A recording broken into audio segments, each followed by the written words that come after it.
Hello, Serge here on the back porch. I've just returned from the PGA Championship. Unfortunately, DJ, I guess, was done in by the Atlanta Athletic Club, like a lot of other guys were. It was an extraordinarily difficult golf course and played extraordinarily long. From the last tournament they had there, which about 10 years ago when David Toms won the PGA Championship there, they've lengthened it over 440 yards. It's now playing over 7,600 yards, so it is extraordinarily long. There's a lot of uphill and downhill holes, and the uphill holes happen to be, in most cases, always the real long holes, which makes them play even a couple of clubs longer because of the height that you have to carry the ball on your second shot to the green. Well, naturally, the talk right from the get-go when we got there was, boy, this is going to be a long hitter's golf course. This is going to be a bomber's golf course because you have to hit the ball long to have a chance over there. I mean, there was actually 2 holes over 500 yards played as par 4s.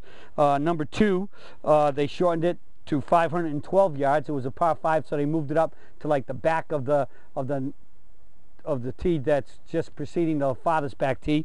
And then number 18 was again a par 5, moved up 1 tee from the back, and it was playing at 507. But the thing that was extraordinarily difficult about 18 and made it play much longer is the fact that there's water all the way in front of it, and basically there's no way to that green other than over the water.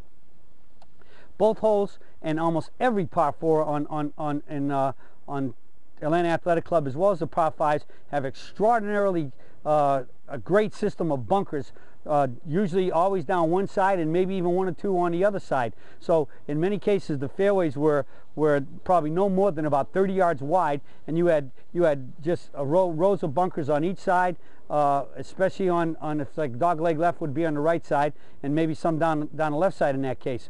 The 18th hole had 3 or 4 bunkers down the right side, and naturally you had a lake down the left side that was reachable off the tee. So you have to miss the bunkers and hit the fairway and not go left into the lake. So I mean, there was a real premium placed on driving at the PGA this year, and the bunkers were not really deep, but they were deep enough that in many cases, if you moved if your ball rolled out anywhere near the front of them, you could not hit mid to long irons out of them. But the point I want to bring up is after the first round, when we had Steve Stricker shooting 7 under par and Jerry Kelly shooting 5 under. Jerry Kelly, in his interview, when he went in for his press interview, he made a comment along the lines that he said he played golf 2 practice rounds with Scott Verplank, and I didn't catch the other person that he mentioned, but he said all of us were just average hitters. Now, average hitter on a PGA Tour is still a pretty good hitter, but the average hitters on a PGA Tour can be 40, 50 yards behind the big boys or more when they go after guys like Dustin Johnson and some of these other guys that can really smoke it. And so 50 yards is a big deal. But Jerry said that they realized that power wasn't their game, but they got enough to play. Adequate is enough to play even at 7,600 yard course, because you have to remember that on the PGA Tour, when the courses are conditioned properly and they haven't been weather hasn't played an issue like raining too much to slow them down, they play pretty fast. So you hit the fairways, the ball's going to roll out pretty good, and these guys will still be hitting it in the 290 range, these shorter guys. And so Jerry said that he and the other 2 guys he played with every time, Scott and the third one, I can't remember who he said, I didn't hear who he said in the interview, they decided really quick that as long as this golf course was with the bunkering that's really there on both sides of the fairway on most holes, and in many of the greens, the bunkering around the greens was phenomenal, and on the uphill greens there was some really deep ones. And then you had a number of holes where there was water in front of the green, and then if you hit the ball long or right or whatever in the wrong place and you had to chip down and across, many of these greens, they were rolling at 15. So you could hit a great chip or a pitch to a green or out of a bunker and roll in the water. We saw Tiger Woods do that on the I think it was the 11th hole. The hole after that was the same thing, 13, a par 5. If you go for that green, and it was very reachable as a par 5, it was only like 525 compared to these 512 and 507 par 4s. But if you hit it over the green, which you had to play it a little bit long because there was water skirted all around the front, you chip a pitch back, poof, right in the water. it was amazing. I mean, one hole we dropped the ball on the green and it rolled down, and if the caddy didn't stop it, it would have rolled in the water. I mean, these greens were just lightning fast. But Jerry and those two other guys, Scott Verplank and the other gentleman, they decided one thing. This tournament was all about controlling your golf ball. It was all about hitting fairways so that you could have more controlled shots to the green, so you could control your ball hitting the green and keep it on the green.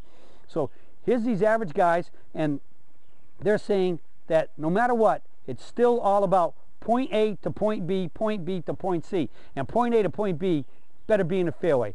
The rough wasn't all that bad, but the balls could still drop down in them and have difficult shots. And these holes where we had those bunkers in the front or bunkers over the green and the water in front, you get in those back bunkers and you hit a great bunker shot down. There's still no guarantee it's going to grab and not roll off into the lake. So it was all about controlling your ball. And what does that mean for all of us? It means that no matter where you play, successful golf, to shoot the lower scores, and to keep yourself in position to shoot those lower scores, is fairways and greens.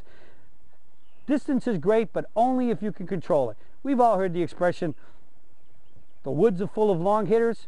I guess we could add another one, that in most cases, the fairways are full of accurate hitters, and more often than not, those are the guys shooting the lowest scores, as happened here in that first round. Steve Stricker, who is a good ball striker, but we know he's not really long. He's got that good average and sneaky long length maybe.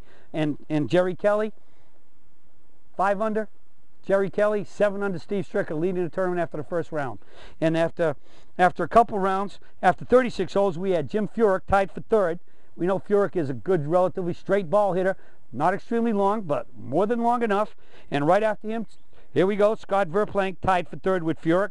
Stricker tied for 7th. He faltered a little bit in the second round, and Jerry Kelly tied for 11th. Here we got 4 just, I guess we could say, good ball strikers, play good control golf, controlling their golf ball, point A to point B, and 4 of them, 3 of them are top 10s. Well, we got 2 top 3s, tied for 7, and a tie for 11th. So accuracy is important. Start thinking about distance is great, but only if you can hit it straight. And as you've already heard me say, straight is great. So when you can play straight golf and stay in fairways, you start shooting those lower scores, is what we all want to do. Well, that's it for the Surge for today on Straight is Great, and I'll be talking to y'all again soon.